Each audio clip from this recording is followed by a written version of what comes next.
Olá pessoal, bom dia, tudo bem com vocês? A gente vai iniciar hoje uma forma nova de construir nossos vídeos aí.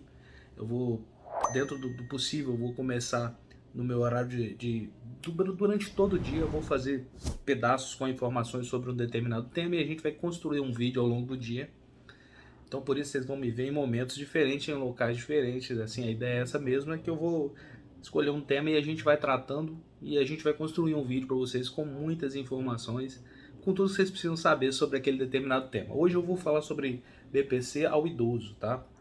A gente vai tratar principalmente dos temas. Eu estou aqui no meu trabalho, já estou indo para começar meu expediente, agora está bem cedo ainda.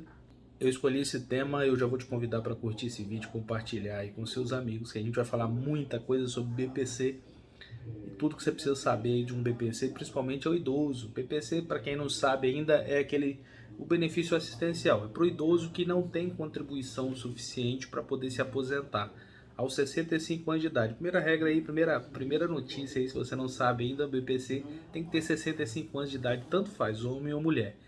Mas não é uma aposentadoria, não é o caso de uma aposentadoria. É para quem não tem a condição de se aposentar, para quem não atingiu aí o tempo mínimo de contribuição que tem para se aposentar, não tem regra nenhuma com relação à contribuição para poder ter direito ao BPC.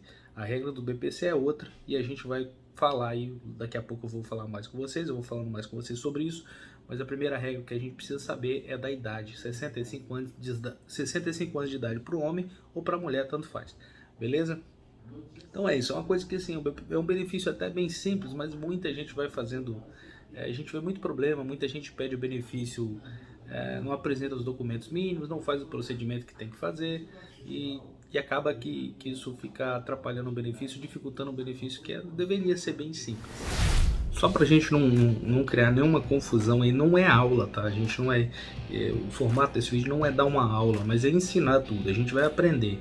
Tá? Não é uma aula com quadro, com conteúdo ali, falando muito de legislação, é só ensinar mesmo para você entender, um bate-papo. A gente vai batendo papo e a gente vai falando sobre temas com orientações sobre o que você deve proceder, se você quer conhecer o benefício, se você é um profissional que vai trabalhar aí durante, né, a sua vida, então vou te preenchendo com informações e dicas aí, e você vai realmente, com certeza, você vai saber bem mais do benefício do que simplesmente se a gente pegasse, fosse detalhando regras aí. Eu acho que vai ficar menos chato também, menos maçante. Tranquilo? Então a gente vai continuando aí. Então, um outro ponto muito importante na verdade, isso serve para qualquer processo de benefício, tá, gente? Mas do BPC é mas muito importante, é o seguinte.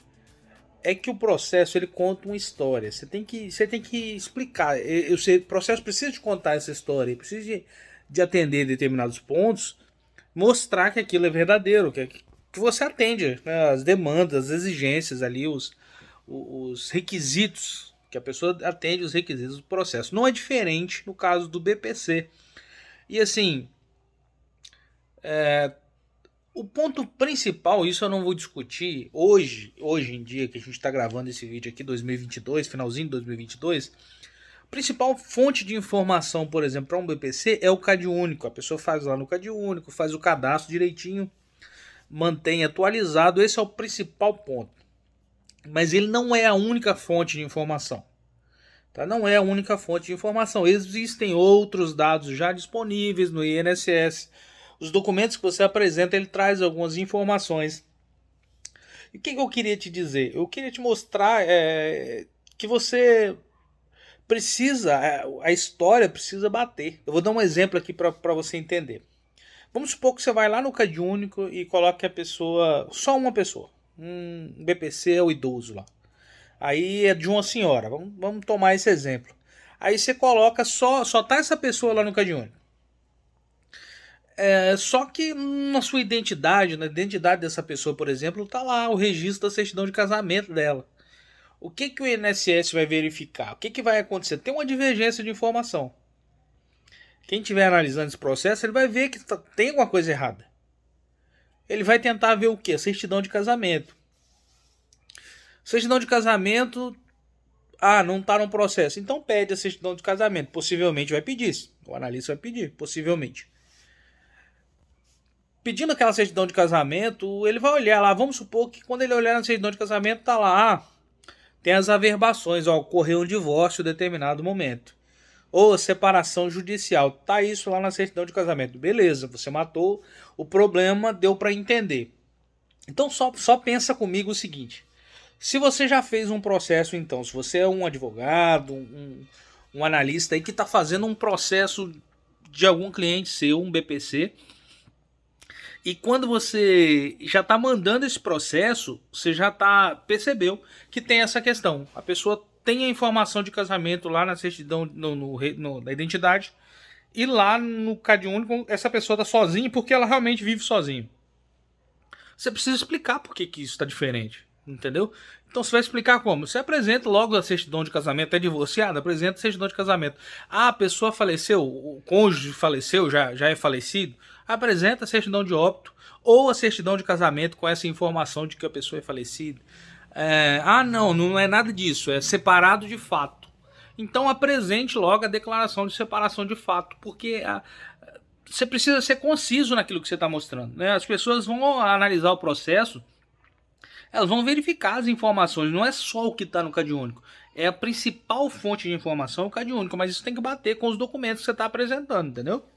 Então só para vocês ficarem ligados nesse ponto aí, da importância de entender como é que funciona o processo, né? A importância de você entender como é que funciona o processo, a importância de você juntar essas informações de uma maneira que sejam consistentes, tá? Que faça sentido e tal, e para não perder tempo, tá? Eu sei que você vai falar assim, mas depois pede. Então assim, aí é uma questão pessoal. Eu entendo que se você puder resolver o processo logo, é melhor para você e para todo mundo, para o INSS, para a pessoa, para todo mundo é melhor se você conseguir resolver logo. Como é que você resolve? Contando uma história que faz sentido. Eu entendo dessa maneira. Não existe um termo técnico disso, tá, gente? Isso não é um negócio que, tipo, isso tá na... Não é nada disso. Eu tô te dizendo que você vai contar uma história. Tudo que você vai convencer alguém, você tem que contar uma história pra ele, de qualquer coisa. História verdadeira, mas ela precisa fazer sentido. Entendeu? Ou a ausência de informação, ou uma informação que mostra uma coisa que não faz muito sentido, não é consistente, é motivo de você criar problema. E quando eu digo criar problema, de repente você vai ter que vai ter que apresentar mais documento, aí a prazo, aí é prazo de espera de exigência, ou tem que fazer uma alteração no CAD único, ou tudo isso. Então a principal fonte de informação aí é o CAD único, mas não é só o CAD único que serve de informação para um benefício de BPC, assim para nenhum benefício, seja previdenciário ou seja assistencial. O correto é que os órgãos públicos avaliem os dados que eles têm, as informações que você está apresentando no documento, e aí sim se apure o direito ou não. Então, nesse caso, você precisa entender isso, para que você não crie problema para você mesmo ou para o seu cliente. E se você entender logo que tem uma informação que precisa ser esclarecida, se você sendo um profissional prestativo, que conhece o que você está fazendo, você precisa então já prever essas coisas e já apresentar os esclarecimentos. Então, eu já falei com vocês, estou voltando aqui, e eu já falei com vocês da questão da idade, do BPC, que é importante para o idoso, né? BPC para o idoso. Eu te falei da importância de se contar a história, de ter consistência nas informações que você apresenta no BPC. E eu vou te falar aqui só para a gente fechar de regrinhas básicas do BPC ao idoso, pago ao idoso. E a gente vai finalizar esse vídeo, tá bom? E eu vou falando, os detalhes a gente vai entrando na medida que for acontecendo aí novos vídeos. E esse vídeo para fechar então, assim, os pontos importantes de um BPC ao idoso, pago ao idoso, o primeiro deles é a questão da idade, né? Lógico. E o segundo ponto é ter o cadastro único atualizado. O CAD único tem que estar atualizado com as informações mais atuais possíveis, tá bom? E depois disso, a gente também precisa observar a questão da renda familiar. Tá? A renda familiar, ela é considerada, ela é avaliada que você pode receber a renda per capita familiar, pode ser de até 1/4 salário mínimo. Ou seja, você vai pegar a renda da família e dividir pelo número de pessoas e tem que dar no máximo aí um quarto do salário mínimo. Hoje está R$300, algo desse tipo, tá bom? Mas isso vai aumentando à medida que o salário mínimo vai aumentando, vai mudando o valor, vai mudar essa informação. Então você vai pegar o salário mínimo e dividir por 4, você vai ter um determinado valor. Para você saber se enquadra para poder ter direito ao BPC, você vai então pegar o valor da renda da família, dividir pela quantidade de pessoas e ver se esse valor está dentro desse limite da primeira conta que você fez. Tá? É algo até bem simples de fazer e geralmente não é que está muito problema, a questão é da conceituação mesmo, a pessoa saber se tem ou não direito. Só para concluir então, eu gostaria de te pedir para poder se inscrever nesse canal, curtir esse vídeo e tal, e fechar com o seguinte: às vezes as pessoas não se enquadram aí no direito ao benefício e tendem, até com o auxílio de outras pessoas, a querer criar situações, possibilidades, alteração de dados, inventar uma história, inventar, que eu digo, é construir uma história.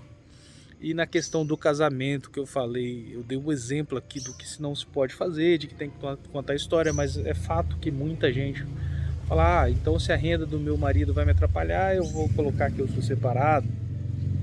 E aí gera essas divergências, e não só isso, você está construindo situações para o futuro que pode te dar problema. Muita gente, eu já vi muita gente que simplesmente declarou que era separado do marido, a mulher declarou que era separada do marido, ou o homem declarou que era separado da esposa, e depois, quando o outro faleceu, aí entra uma questão da pensão, que gerou um problema. Aí fala: pô, mas me falaram que eu podia fazer, que não dava problema, me falaram que eu podia fazer, que eu ia receber o benefício, que eu precisava de fazer isso para ter direito ao benefício. Então assim, eu sempre vou te aconselhar a contar a sua história verdadeira. Se você tem direito, você vai receber; se você não tem, você não vai receber. E se você tiver algum questionamento quanto a isso, nós precisamos questionar isso assim: hoje não, vamos supor que você entenda que hoje não é justo a forma que é feito o BPC. Não concordo que é justo a renda seja no máximo um quarto do salário mínimo.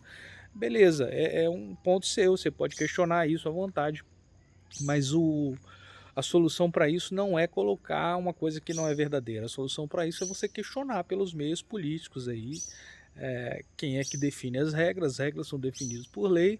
Então você tem que questionar. Se você acha que isso está errado, você vai questionar para que essa lei seja alterada ou algo do tipo. Mas eu digo, como um cidadão, você pode questionar isso, mas é uma coisa sua. Se você acha que tá errado, o problema é que muita gente vai resolvendo, mas está criando problema para ele, porque está criando problema, porque aquilo não é verdadeiro, e em algum momento isso vai ser, de certa forma, cobrado. Tá bom? Inclusive, se for verificado a posteriori que você declarou algo que é falso, que é mentiroso, que aquilo não é do mesmo jeito que você declarou, que você falsificou para se dar bem, você possivelmente vai ser cobrado de volta todo o dinheiro que você recebeu. Se você vai pagar ou não, aí depende da sua situação, mas cobrado pode ser. Então eu vou sempre te aconselhar a fazer o melhor, fazer o certo. Tá bom? A gente vai batendo papo sobre esses assuntos. Se tiver alguma dúvida sobre algum tema para a gente ir discutindo aqui, você coloca aqui embaixo nos comentários, e a gente sempre vai fazer algum videozinho aí para a gente compartilhar esse conhecimento. Beleza? Um abraço, fique com Deus, até mais.